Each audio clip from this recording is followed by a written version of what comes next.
Welcome back to our podcast. We are here for the company.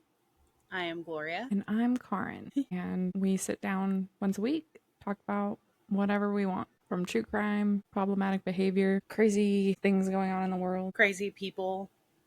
Yeah. How was your week? My week was good. I felt so tired this week, but I'm supposed to start my period next week, so it's just life.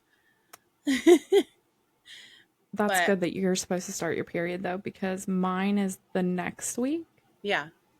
So mine's always a week or two after yours. And It's funny because I'm notorious for having my period on times that we travel, and we're traveling this coming week. So I joked with Sean this morning about something, and he was like, "You're gonna be on your period while we're gone." And I was like, "Probably." Like, thanks. We're gonna be in a house with my family, like my sister, my brother, and my parents, and okay. So you're going and hanging out with your family this? Yeah. Well, I did go to a concert this week, so that was a highlight. How was that? It was so good, but the tickets we bought were almost the last row in the stadium. And literally, it was only maybe 3 floors, but it was so hot. Oh, I can't. And I don't like being hot, but there was a girl sitting next to me and she had a fan, and whenever she would put it this way, it would hit me, and I'm like, oh yeah. She was prepared. Sean watches this YouTube channel, and I'm not big into this couple, but they build crap because they have too much money, so they just buy new stuff and build stuff. Anyways, the ad for his video was like this thing that goes around your neck, and it actually gets cold, and it has a fan, and I was like, I mean, why don't I have one of those? I need it right now. Like, I need it. I was literally thinking, could I get away with a fan or an AC thing in here? Probably not, but man, I wish I could sometimes. I literally have a fan on my feet, and I'm pretty sure you can hear it, and I'm sorry, I can't turn it off. That's okay. I was thinking I get so hot, and with the light, it's hot. And my light's closer than ever. Yeah. So, and I feel like when I'm hot, I can't breathe. Oh, same. We've had this discussion. Yes. It's awful. I don't like feeling like that. Yeah. But other than being hot, it was very good. And I went with my daughter, and it's her favorite band. She fell in love with them this year. Mm-hmm. And they were on tour, and I fell in love with a band called Sleeping with Sirens this year. Love Sleeping with Sirens. Yes. Love. So they were actually touring with Pierce the Veil, which she loves. Pierce the Veil. So yeah, coming here. So that's so cool. So we got to see Sleeping with Sirens and Pierce the Veil. They put on such a good show. Kellen from Sleeping with Sirens, the singer, he is so fun to watch live. He is jumping everywhere, and they were spinning, and I was like, you guys are older than me. If I spin, I'm done for the day. When we went to Mayday Parade, they showed a clip of them at the first Warped Tour they performed at. So the first few Warped Tours, they came and they handed out CDs at the gate. And then, so their first Warped Tour they performed in, they were recorded. This was like an MTV clip or something of them. And it was like, how long have you guys been doing this? How long do you think you're going to do this? Then one of them was like, I doubt we'll still be doing this when we're 40. And the whole audience laughed because everyone in the room was 40, right? Or over 40, literally. Yeah. Yeah. No, and that's what's so funny to me, about Taylor Swift or certain artists charging so much for their concerts, and their concerts being, I realize they're amazing. But y'all are also sleeping on the best concert generation of rock. Yes. Literally. Yeah. How was your week? I always laugh because every time I listen to the podcast, I'm like, man, I really don't remember anything I did this week. My week was good. Work has been insane, so that's been fun. But it's good. Sean got a new gun yesterday, And so I saw this hanging It's on. very cute. Dude, I saw it and I was So like, cute. I'm getting that. Yeah. Love the And colors. Sean's been laughing at me ever since. I was like, just so you know, from here on out. So this is also like leather. I am obsessed with the smell of leather. My mom's mom, when I was a kid, they owned a leather shop, and like in the summers I would spend it there and smell Oh. leather. Obsessed. So I'm like, I didn't realize how badly I needed something leather around my neck all the time. But It's I like a like have, nostalgia smell. yeah, Like it it's takes you back. and I have not Yeah. taken it off. And Sean's like laughing because I'm carrying it with me everywhere we go, and he's like, it's 100 degrees You're outside. like, I don't care. I'm like, somewhere's bound It's to have fine. AC. I'm gonna wear it. Right? Yeah, I told him from here on out, I want only shirts that will look okay under this. Don't buy me a t-shirt if it won't look okay under this, because I intend to wear this for the rest of my life. That is hilarious. Yeah. I don't buy very many pieces of clothing that are expensive or like higher price than normal. So I will say this was $50, but like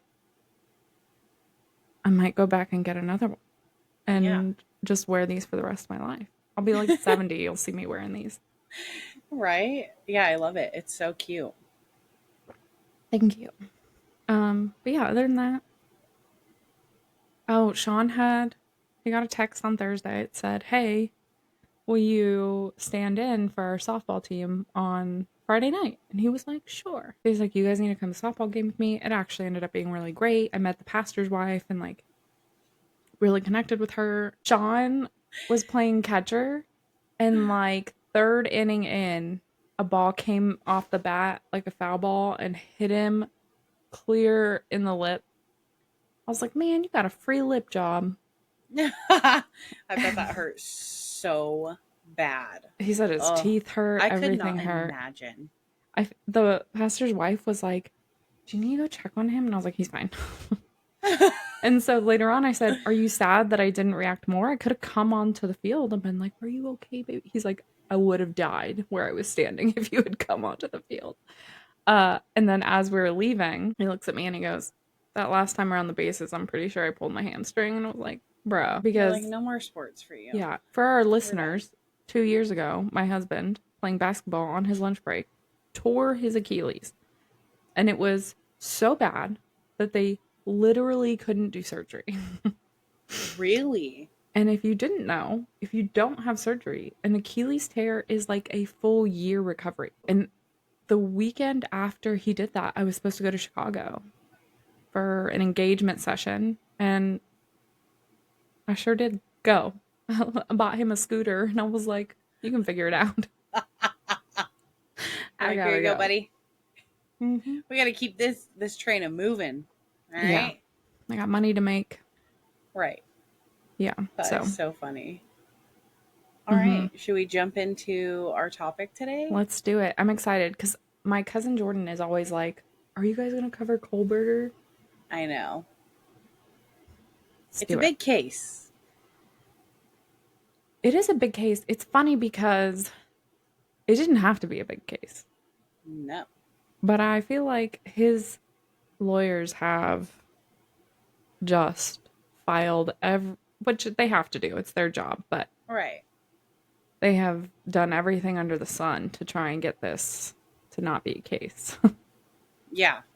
Of course. Mm-hmm. So, if you haven't figured it out already, we are talking about the Idaho 4 murders, Bryan Kohberger case, however you know it. Mm-hmm.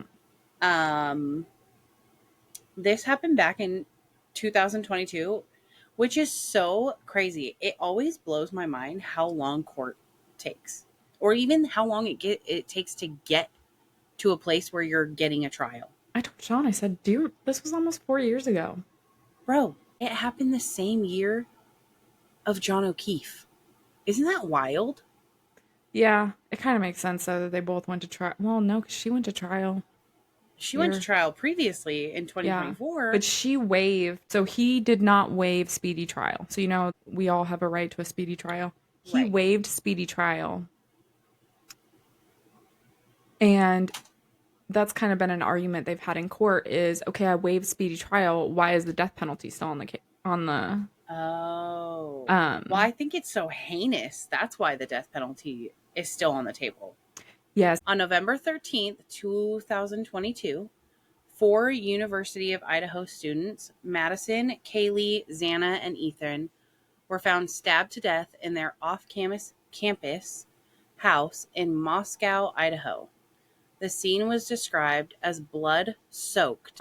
There was actually a picture of blood dripping through a wall and down the foundation of the house. So that is what I remember being in the news. Me too. I remember waking up and the news cameras being outside, and it was like on the balcony, wasn't it? It was like where the balcony met the wall where the blood was. Yes. And I remember thinking, what on earth happened? Just that image alone, I can Mm-hmm. only imagine what the scenes actually looked like. And for them to describe it as a blood-soaked scene, It's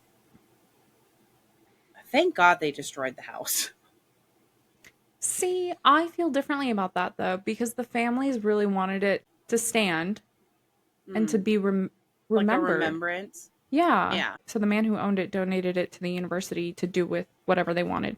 You know, Right. the university could have fixed that up and it been a whole monument. Like they could have done something. Do you think that the students after would actually want to live there though? I don't think it had to be a house though.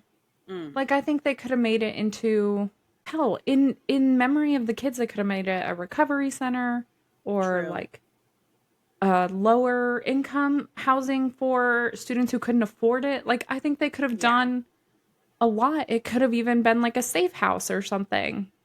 Yeah, I did think it was weird when they were going to demolish it. I was like, what about if you still needed it for evidence? But they claim that they got all the evidence that they Hmm. needed. They did like several 3D Right. recreations. The FBI even scanned the house. Yeah. Yes.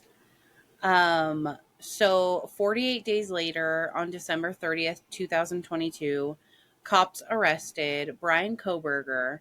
His charges are 4 counts of first-degree murder and 1 count of felony burglary.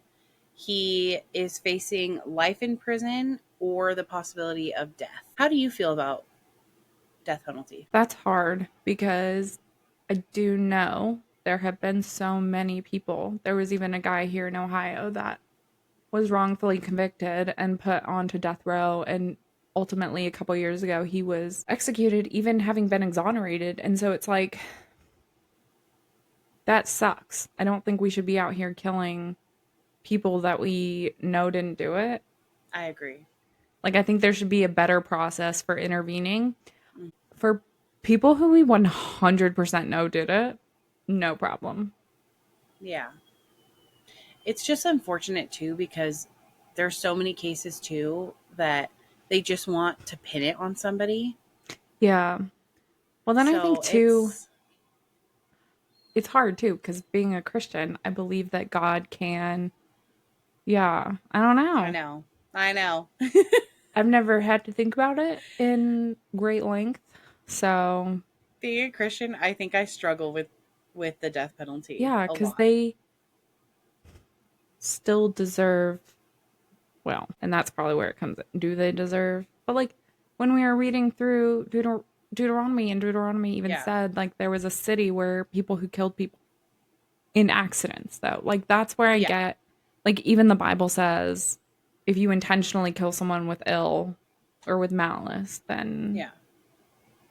off with their heads, paint the roses.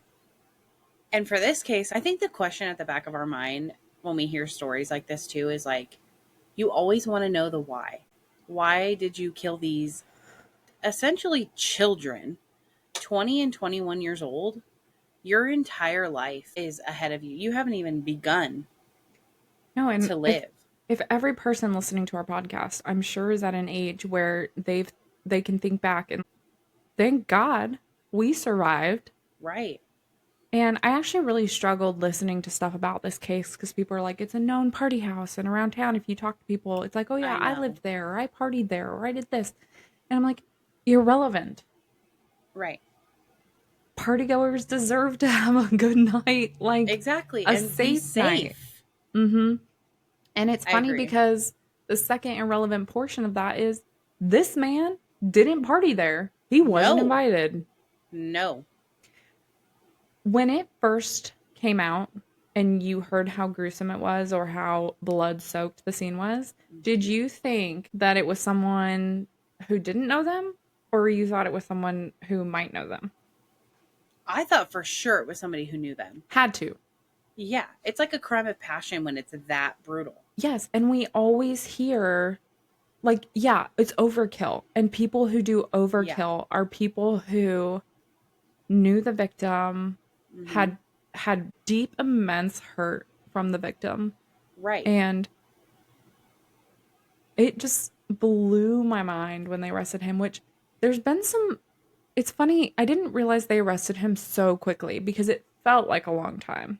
Same. Well, because the community was like in an uproar Because about them finding somebody. I think it's different when a case has been going for 10 years, right? Mm-hmm. But the police did this one perfectly where they didn't say a word. Yes, I agree. They put a gag order on the family after they shared that Maddie and Kaylee were found in the same bed. He shared that at like a memorial service Uh-huh. and nobody knew that. Yeah. So the police put a gag order on the parents and I think they knew. And if John O'Keefe's officers had investigated his case half as well Yeah. as these police officers. Like, I'm so impressed and I'm so glad that these are parallel in the same year Yeah. because they did so great. But it's crazy he didn't know them. Well, everyone says they didn't know each other, but Right. I think he knew her. Like, I think he was watching her. I think so too. He had to have been. So the night of the murder, his car was seen 3 times. Once passing the house, Yeah. again passing the house, and then it came down the street, did a U-turn, and came around the house again. And then from the time it parks on the street Mm-hmm. to the time it leaves, flees the scene, like 12 minutes. Yeah. I Like the heard, night of the murder? yeah. And I Yeah. heard someone break that down. They were like, that's like 2.5 minutes per person if he was quick to get in and quick to get out. Yeah. I truly believe Maddie was the intended target. I think so too. And I think had Kaylee not been in her bed, she would have survived. And then I think Xana and Ethan heard him or saw, or the DoorDash, which I wasn't able to watch any of that, but I believe the DoorDash person came forward this week and said they saw him. Oh, really? I'm going to go over a little bit of the timeline of the events right before the murder happens. Murder happens the 13th because it happened at, I think, like 4 a.m. Mm-hmm. So the night before, November 12th, 2022, starting at 9 p.m., this is all from NBC News. They did a whole timeline. They did a timeline from November 12th until December 30th when he got caught. I Wow. didn't put it all in here because it is a lot. Right. It's a lot. So starting at around 9 p.m., Xana and Ethan are seen at a party at Ethan's fraternity, Sigma Chi, a short walk from the King Road apartment house where the roommates lived. That night, Kaylee uploads pictures on her Instagram account featuring photos of the friends with the caption, "One lucky girl to be surrounded by these people every day." At about 10 p.m., Kaylee and Madison go to a sports bar in Moscow called the Corner Club. So then this goes from 10 p.m. and then it says at about 1:30 a.m. So now we're into the 13th. Okay. Kaylee and Madison are seen ordering from a nearby food truck. There is a live stream.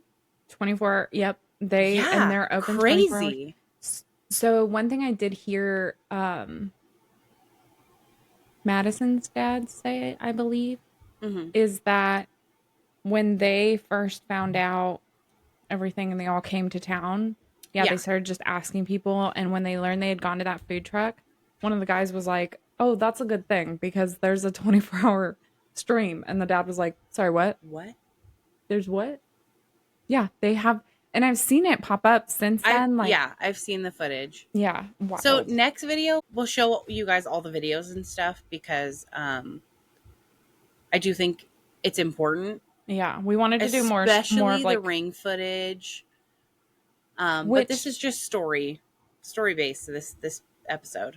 the ring footage for me, like John O'Keefe's murder, it makes me so sad because you know that neighborhood had ring foot. All those cops living right Hell there. yeah, and Mm-hmm. in all those nice ass houses, Yeah. you don't have a Mm-mm. ring camera outside your house, I don't have a or ring camera, but I or have several security cameras. video. Right. Come on. Yeah, I think that's what's hard too is those cameras are starting to get to the point where they don't record constantly, and like I want one that records constantly. Mine doesn't record constantly either, Mine because I doesn't have ring either. cameras. But I would love one that did. Yeah, me too. All right. So 1:30 a.m. they ordered food from the food truck. Investigators say Xana and Ethan returned to their 3-level house on King Road at about 1:45 a.m., while Kaylee and Madison take a car ride home, arriving at about 1:56 a.m. So they didn't even get home Till 2. like too far away from each other. Meanwhile, 2 other housemates had gone out that night. They had arrived home before the others at 1 a.m. So these were the 2 other house roommates, one of which saw Kohberger in the Yeah. house, which, if that had happened to me, I don't know what I would have done. So it's so hard though because she didn't call 911 right away, which people are up in arms about. But listen, Yeah.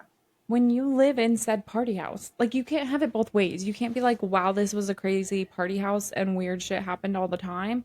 Right. And she saw someone in a mask and didn't call 911. No, I've woken up in some party houses that I didn't belong there Right. and no one called the police because I was asleep on the couch. Like, you, you know, like you never know what's going to happen. And Right. so, yes, it's odd, but it's also like, who the frick is this guy? So, and he left her Yes. alone. I know, but then I'm like, how were you even able to sleep? She didn't. Have you seen her text messages? No, but I wait till So 11:58. She calls then 911. is she, when she calls 911, Mm-hmm. is she the 911 call where someone's passed out and she can't wake them up? Yes. So at 11:58 a.m., a 911 call is placed on the cell phone of one of the other housemates requesting assistance for an unconscious person. So that 911 call is not for, nobody knows the other 4 are dead in the house. Even when those police officers arrive, there is a 5th person that is like alcohol poisoning or something, like medical emergency. Really? And while the police are there, so that 911 call is cut off because a guy, Hunter, and his girlfriend come to the house in the middle of the 911 call and they're like talking through everything. And he's the one I think at the end where you'll hear him He's like, say like, hello? they just gave me the phone. I don't Yeah. know. So he like hands it back to them and is like, she wants to talk to you. And when the officer arrives, Hunter makes a comment like, where's everybody else? He and his girlfriend enter.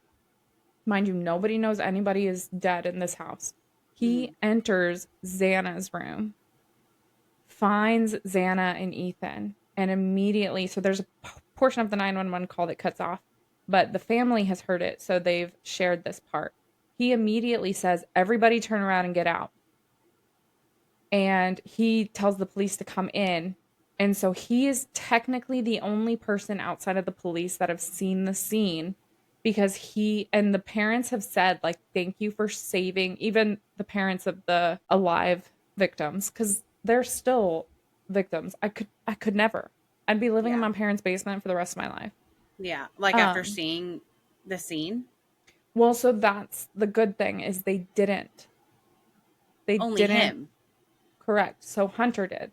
Even for But him, I would be oh, like, yeah. No, and even the parents have said, like, that was traumatic for him, but his mm, immediate thought was, where is everybody? the girls shouldn't have to see this. Yeah. They need to get out. So, And I mean, maybe if he hadn't have done that, who knows how long it could have been until they were found. right. Well, and just, well, I mean, I think the police being there, it would have been found, but it, I'm laughing out of nervousness. I couldn't imagine being a cop called to a medical emergency And then finding, and then finding four students yeah, stabbed to death. So Madison had a bunch of stab wounds. So yeah, what they believed happened is he entered Madison's room and Kaylee was not supposed to be there. And mm-hmm, while he was killing Madison, Kaylee woke up. So he attacked her and mm-hmm, then he walked out and the door dasher was arriving. So that's when Ethan or Xana saw him. So he had to kill them. yeah, Ethan's stab wound was one stab wound and it would have been instantly fatal. He got his artery. wow, Yeah. So yeah, he lost his so blood soaked. He would have lost his entire blood volume just about through that wow, wound. So I saw Annie Elise do like a visual breakdown, not a visual breakdown, but like a set a timer on your phone. So if the whole thing took 15 minutes, 2.5 minutes per person, but we know Ethan goes faster, right? So mm-hmm, still set a timer on your phone for 2.5 minutes and get on top of a stuffed animal and like stab it and you're just physically exhausted. So they think yeah, that when he exited and the last roommate saw him, he was just so depleted. He literally didn't have the energy yeah, to attempt. yeah, I agree.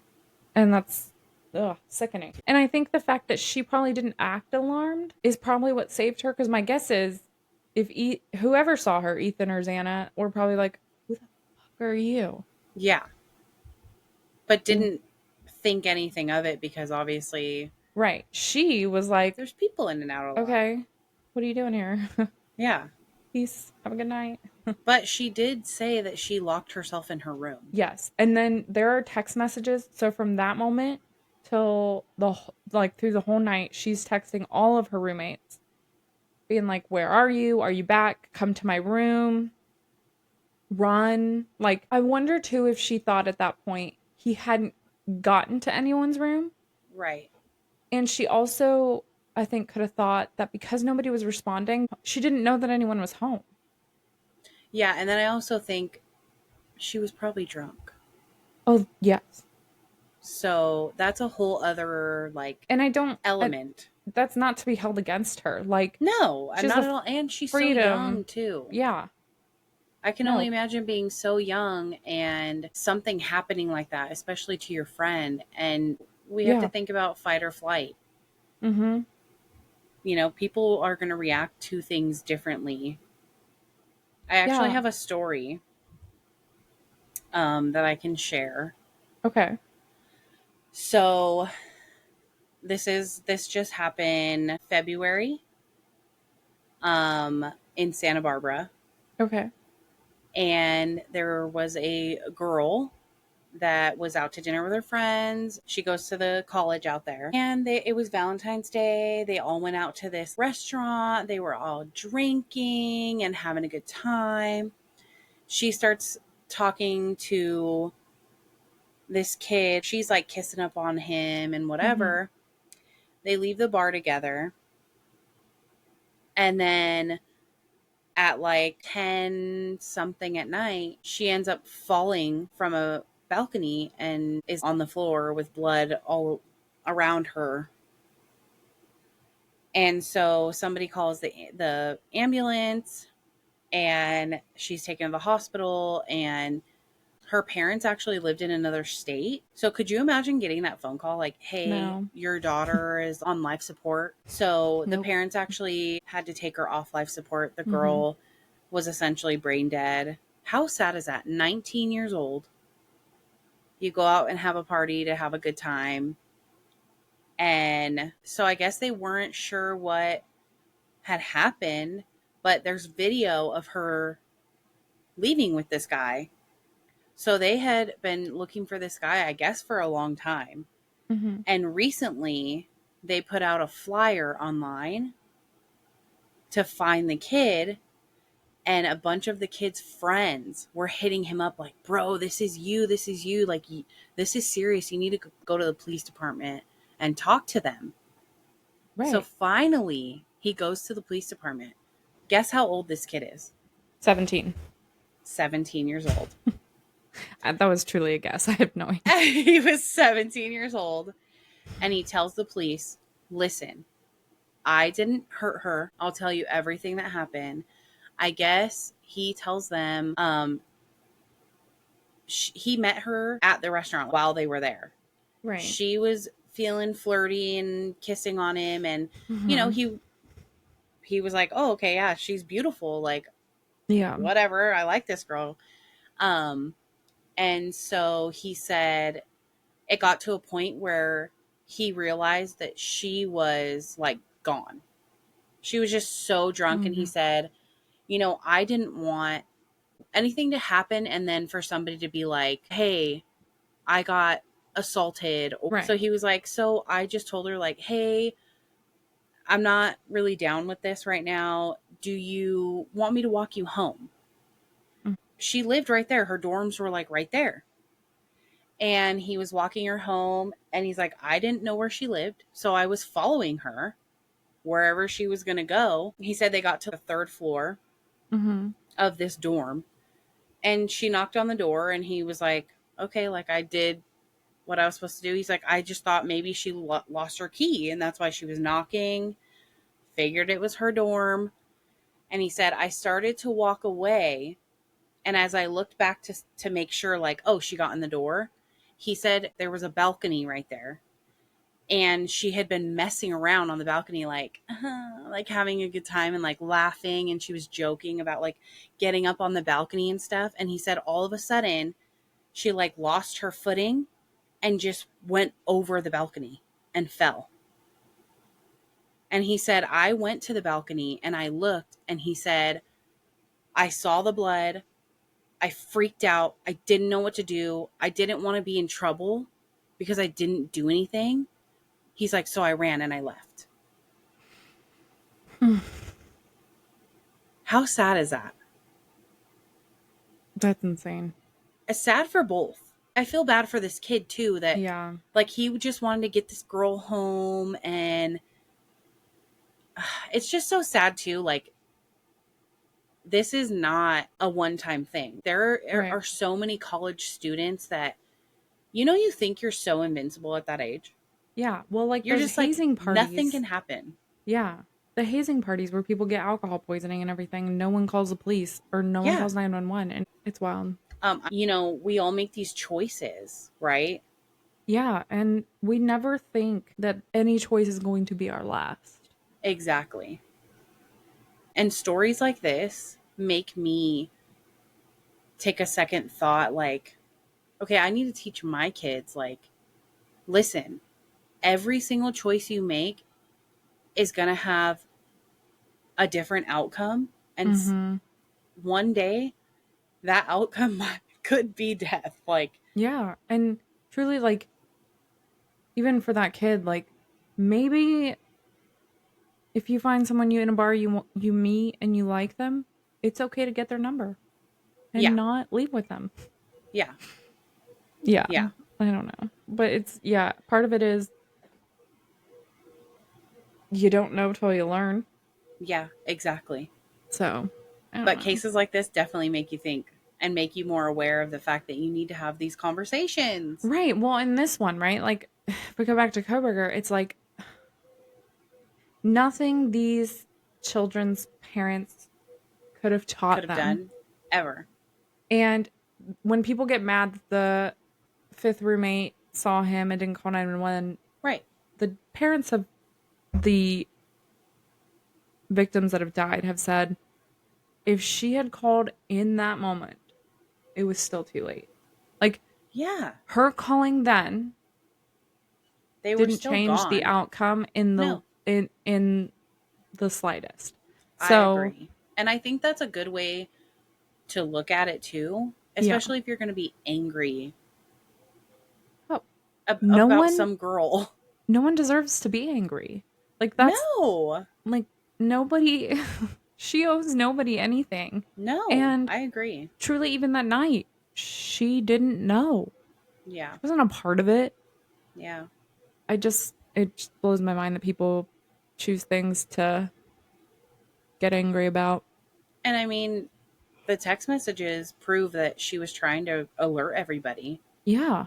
And make sure everybody was okay. Yeah, so. She didn't go in her room and be like, I'm so tired, I'm gonna pass out. Right. No, she immediately was like, everybody get to my room. Yeah. I am freaking out. Mm-hmm. So I wanted to share how Kohberger was found. Rolling Stone did a story about this, which I thought was crazy. Mm-hmm. But it says, according to the affidavit, the suspected vehicle was tracked using video footage until it was last seen at 4:20 a.m. on November 13, driving southbound on Walenta Drive. The road leads to Pullman, Washington, and police noted it is often used to travel roughly 10 miles between the two college towns. So they're like super close. Mm-hmm. Video footage from Washington State University and several cameras captured a sedan without a visible front license plate leaving and returning to the area around the time of the murder. Police investigated a 2014 to 2016 white Elantra registered at the school and found a vehicle that was registered to Kohberger. So that was like their first, like, oh, okay, we got to look into this guy. Yeah. The address on file was 3/4 of a mile from the last camera that was captured of the Elantra. Kohberger also fits the description of the suspect. Authorities say they used phone records and cellular data records to place Kohberger near the crime scene at least 12 times before the homicide took place. 12 times? In the months leading up. Yeah. I think he planned this all along. Mm-hmm. He was like, this is what I'm going to do. And I know that I did see a Reddit post about if there was a connection between Kohberger and the 4 students, which I think it was just a connection between Kohberger and Madison. I think he liked her. I think she wasn't showing him any interest. I don't even think she knew him. I was just gonna say, has there been any evidence that they ever met? No. So this Reddit user was saying nothing's been confirmed. There are rumors of social media connections, workplace, etc., but that's all just speculation. The state has confirmed that Kohberger did not stalk any of the victims. However, Idaho has a very specific burden when it comes to the stalking statute to constitute stalking. Yeah, I think it says that the victims must be aware of the perpetrator's actions. If they're not, it's not considered stalking. That's insane. Right? When I read that, I was like, that's weird. So it says, if the suspect in this case was watching any of the victims or the house, but they weren't aware of it, that constitutes surveillance, not stalking. If you're not a cop, you shouldn't be surveillancing anything. I agree. If you're not a cop or like a PI or whatever, don't be watching my house. That's weird. Yeah, let's not surveil. That's what I kept telling Sean. That's so not okay. I agree. Okay, so he was there 12 times just in the morning before the homicides happened, too. That was just the morning of. He was there 12 times the morning of. Yeah. Okay, that makes more sense because I had heard that he had visited the house over 34 times. Okay. In the months. So, yeah, 12 times just the morning of the murder. And, yes. And during and... He came an hour after the murders. Yes, so I have a timeline of all the times that he went to the house the morning of the murder. That's insane. Yeah, and I can put that on the screen right here, too. Okay. So, yes, he did go back after the murders took place. After police obtained a search warrant for the Kohberger residence, police matched DNA found from trash at the Kohberger family residence to the DNA left at the scene and issued the arrest warrant. So, the thing that they found the DNA on is a knife sheath that they believe is to the murder weapon. And I think so too. Because what else would it be? Right. Yeah, and his DNA was found on the snap. Like, exactly. Yeah. So, it's his knife sheath. Not only that, they have evidence of his online purchases. And that knife is on the online purchases. The same sheath that they found at the crime scene. So it's like, bro, we got you, right? I'm hoping that this case is such an open-close case. Yeah. I'm hoping that the prosecution has so much crazy evidence. Because can you imagine, with the gag orders in place, there is a gag order now on every single person that is involved in this case. Yeah, we don't know anything. Witnesses, lawyers, everything. And the judge, so in the ID or the 2020 or whatever just came out about it, I guess the judge was like screaming the next Monday in court because a lot of evidence was leaked. Yes, I did see that. But this is all the evidence we know of. The knife sheath, cell phone data, ring footage from neighboring houses, DNA matching Kohberger, and the online purchases. So much more evidence, I'm sure, that we don't know of yet. I cannot wait. Court is supposed to start August 18th of this year. I am praying that it does not get delayed. Yeah, having watched the judge react to his most recent filing for continuation, I don't think it will. My fear is he'll plead something. And get a deal. But I think at this point, the families are like, no. Because generally, you have to get the family's blessing. But ultimately, I'm sure there are negotiations. But at the same time, he's fighting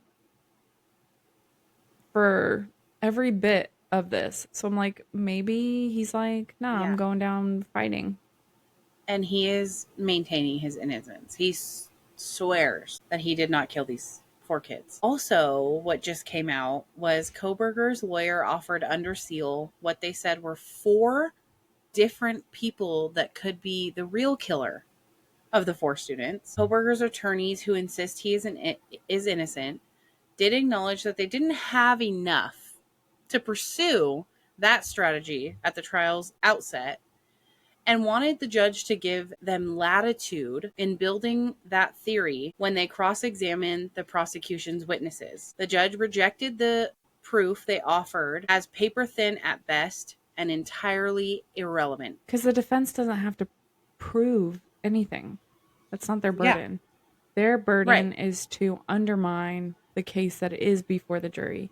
And if you go down that whole rabbit hole. Yeah, and I also have, I think I told you this. I wonder if one of the people he didn't say could have done it was his dad. I know. And which would be crazy to throw your dad under the bus like that. No, I agree. Also, is there a way that they could take his dad's DNA and do a match with it? It would match a little bit, but... So do you know how they originally... Obviously, it'd be higher if it was Kohberger's, right? Yeah, so they originally decided they thought that was his car, so they were like, let's watch this guy. So he suddenly drops out of school, drives across the country. So they take the DNA from the sheath and they put it through like a 23andMe genealogy thing and get a hit for his dad's lineage. So, and I don't know if any of that's going to come into court because there's been a lot of fighting in court over that. So they're watching him when his dad flies out to drive with him back home, and while they're driving, they get pulled over 2 separate times for regular. And there's video. Yeah, and he's like cool as a cucumber. But the way they were able to, they did a trash pull is ultimately, how they confirmed his DNA. Yes. Yeah, my guess is there's a way to eliminate his dad. I mean, the dad is probably more than willing to be like, it wasn't me. Yeah. But who knows? Also, if that is the case and that comes out, how shitty. I'd be pissed as a parent. Like, really? I mean, Casey Anthony blames her dad. Yeah, that was wild too. Okay. Why do you think he went back to the scene? Do you think he realized that the sheath was missing? Maybe. And do you think he tried to go back to get it? Maybe. I also think there is something weird about, like, I think Ted Bundy went back to some of his, like, I think it's just weird.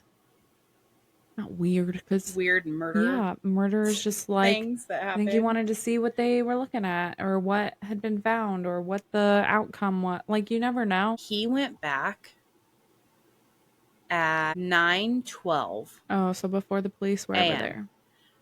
So I think he wanted to find out if the police had been called yet. Interesting. And they hadn't been called until 11:58, and not even for that reason. Ooh, what's crazy is he didn't go back in, though. That he didn't go back? Like, he didn't go in to get the sheath or anything. No. Yeah. Which, smart that he didn't. Lord. But yeah, that's crazy. And then, so he sat there for a little while, because at 9:21 a.m., his phone connects to the area of his home in Pullman, Washington. Mm-hmm. So he seems like he went there, saw that the cops weren't called. It was real quiet. Mm-hmm. And I think he just was like, I'm going to go home, live my life. Yeah, and I don't think he ever thought about going in to get a sheath. I think he thought it'll just be lumped in with everything. Like, I don't think he thought for a second that it was going to be... Yeah. Also, I'm guessing that night he wore gloves. He probably didn't even consider the fact that he had touched that thing before. I agree. Which, like, dumbass. I don't even think he clocked that You're for himself. You're a criminology student. Come on. Yeah, and I always wonder, too, if he thinks he's so smart that he would try to outsmart. No, that's... I think he's a Ted Bundy. Like, I genuinely now am concerned this isn't his first time. Interesting. There are still or what's the other one? Israel Keys. Like, there are still murders that people are always like, could that be Israel Keys? It very well could be, and we don't know, because he was insane and did things nobody else can think through. And Ted Bundy, same thing, right? Yeah. I would be tracking this guy's whereabouts back as far... For a long time. Yeah. Mm-hmm. Have you heard about the girl? So he was a graduate student, so he was a TA. He was like a teaching assistant. Oh, the friend? That she thinks he broke into her house? I think so. So she lives alone. Yes. Kept her spare house key in her desk drawer at work, and they shared an office. Yes. I did hear this, yes. But continue. One day in the morning, she makes a cake. Burns the cake. Like, burns the shit out of the cake so badly that she's like, trash. Mm-hmm. Doesn't have time to mess with it. Puts it on top of the stove. Gets her stuff ready to go and leaves. Yeah. When she comes back at the end of the day, the cake is no longer sitting on the stove. I thought it was the other way around. I thought she had thrown it out. She didn't throw it out. She was going to. Oh. She finds it inside the microwave. Weird. Yes. So then she's like, okay, let me look around a little bit. Her makeup, she normally kept in a drawer. Somebody had lined it out, item by item, on top of her toilet. So then she started like looking for special things. So she hasn't said what the letter was about or who it was to or from. She had one letter, no longer in its secret place. And there was something else missing. And when she went back to work, her key was missing. But then like 2 days later, it was back in its spot. And she had never, like, she was attracted to Kohberger and had made advances at him, and he didn't reciprocate. But after this, and knowing they were the only two that shared that office, she was like, he broke into my house. And do you know if she called anybody and like... I don't think she did. I don't think she told anybody. Which is wild of this girl. Well, that's the thing. If somebody breaks into my house and I think that they broke in, right, I'd be calling somebody. Because people were talking about it, like, why wouldn't you call? Well, because supposedly, like, she wasn't, mentally playing games with herself and telling herself it didn't happen. But also, she didn't know how would people believe her? How would you be able to prove that these things were this way? No, me always calling the police. I've called the police so many times and been like, I'm about to be dead. We lived in Texas, and I had just taken my oldest and dropped her off at daycare and came back to the house, my door standing wide open. No. Mm-hmm. I called the police, and they were like, well, our officers are a little busy. You're like, ma'am, I have to go in my house. They said, please remain in your vehicle, and we'll send an officer when we can. When I tell you, a cop called me 8 hours later and was like, ma'am, you're not home. Bitch, what do you think I would have been doing with my babies for 8 hours? Yeah, what? I when they didn't come, I called my husband and said, can you come home and clear the house, please? Yeah. No, but I've had that happen several times where they're like, yeah, when we get a... Sean was like out of town or something when we still lived in Ohio. And I heard like a tapping on the glass one night and called the police. And I'll tell you, they were there so fast. They they went around my house. They were like, there's no footsteps. And I was like, whew. I think it ended up, we figured out there was like a raccoon or something in our attic. We used to lay in bed. This is once we figured out there was something up there. We would lay in bed. Yeah. And it would like roll things across the ceiling. And we would just look at and be like, can we just please sleep? Wow. Like, my sister literally sent me a video of a raccoon at her front door last night. And her cat was like at the door, like, what are you? Stop. And the raccoon's just like sniffing around. But yeah, my sister said she sees them all the time. Well, in Ohio, it's legal to have them. So if she finds a baby, can she catch it? And I'll come get it. Oh my gosh. Mm-hmm. You can have a raccoon? Yes, and I want one. That's my dream. Me too. Their little fingers. I want one. You know. Have you seen that video of the Dunkin' Donut girl at the drive-thru? Mm-mm. There's a raccoon. I'm going to try to find it after this, and I'm going to send it to you. There's a raccoon, like, across the little drive-thru thing, because it's, like, by, like, bushes and stuff. And a car was in the drive-thru filming it. And they were like, oh, look at that little raccoon. And then all of a sudden, the Dunkin' worker opens the drive-thru, and the girl's like, oh my God, are they going to give him a donut? And she's freaking out in the car. And all of a sudden, the little raccoon comes, and the girl goes, here you go, and gives him a donut.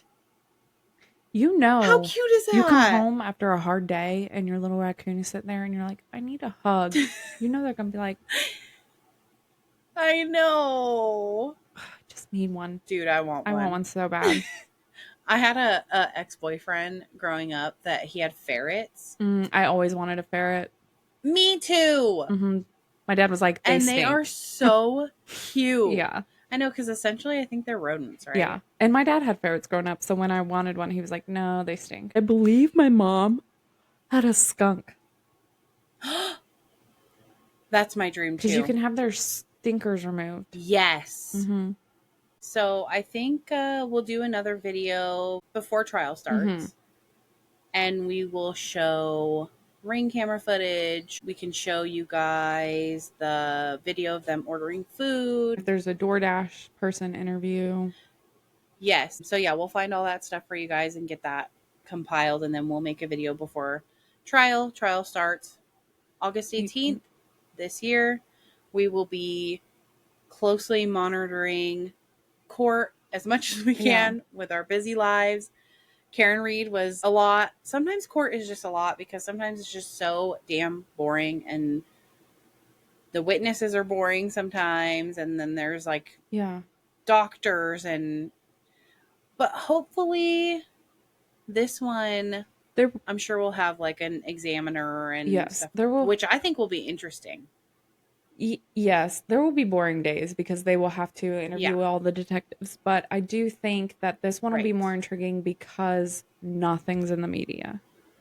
Yes. So I agree. We're not already hearing something we've heard 100 times. Exactly. I do think it will be very interesting for sure. Same. Yes, it's going to be crazy. So look out for that before court happens, and stay tuned for court because I'm pretty sure it's going to be crazy. We're going to find out some stuff we did not know about this case. Yep. And I really hope it doesn't happen, but I'm sure there will be witnesses about how crazy this house was and people always in and out. But don't let that affect your opinion of the victims because that's dumb. I agree. I feel like that in a lot of cases of murder, regardless of who they were when they were alive, they are still people and they didn't deserve to die, especially in this case. Yeah. So we will see you next week. Yep. And we hope that you stay in tune with us for this whole case. Yep. And stay safe. Don't stalk people or surveil them. Yeah. You're not a detective. Yeah. Okay? Thank you for coming for the chaos and staying for the company and hanging out with us again. We enjoyed our time together and with you. Always. Bye. Bye.